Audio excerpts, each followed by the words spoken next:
А сега да се запознаем с първата наша приятелка. Здравей, как се казваш? Любомира. Откъде си? От Пловдив. Аплодисменти за Любомира от Пловдив. Любомира, кажи ми сега, ти обичаш ли делфините? Много. А страхуваш ли се от тях? Не. А ще ми помогнеш ли? Добре, ще ми помогнеш сега. Слушай внимателно, стани тук, обърни се към треньорката и не мърдай. Подай на Любомира от Пловдив летвата. Летвата. Ама не така. Само края на летвата. Горния край. Любомира, ти държиш в твоята страна. Ти отиваш от другата. Вдигнете високо. Показваме скок височина. Скачат делфините от водата над летвата между теб и мен. Да, между теб и мен. Какъв е проблема? Не. Само във водата.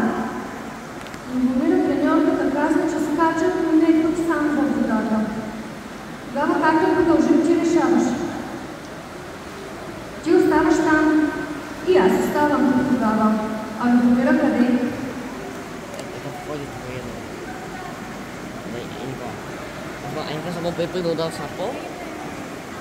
Сериозно ли си? Я не знаю, что они хотят.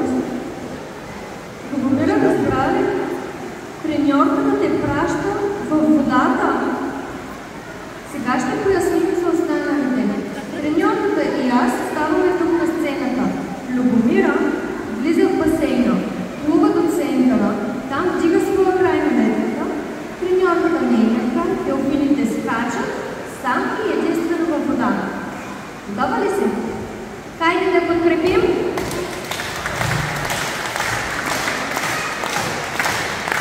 Давай да се разкажем. Да, ти си във водата, хайде. А избугана такая. Можеш ли да плуваш? Не. Ще я научим да плува. Бански имаш ли? Не. Добре, че си бански. Да, бански. Няма да се притесняваш. Сега.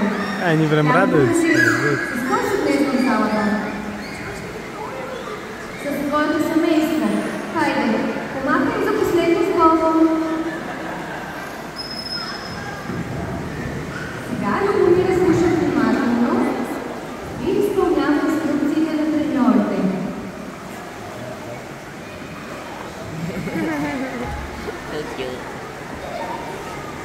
Я тоже хотел так. Лодката на ватните делфинари слуша внимателно инструкциите на треньорите на делфините.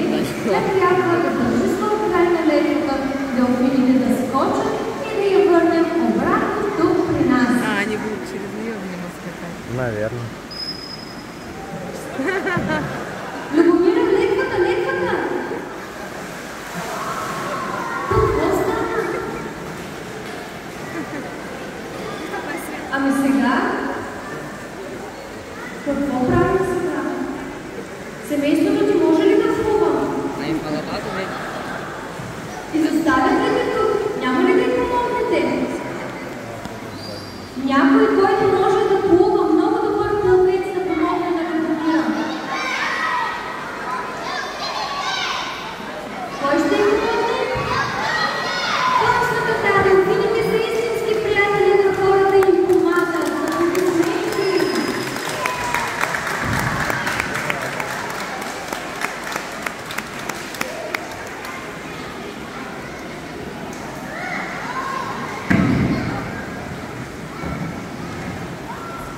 Где эти волки?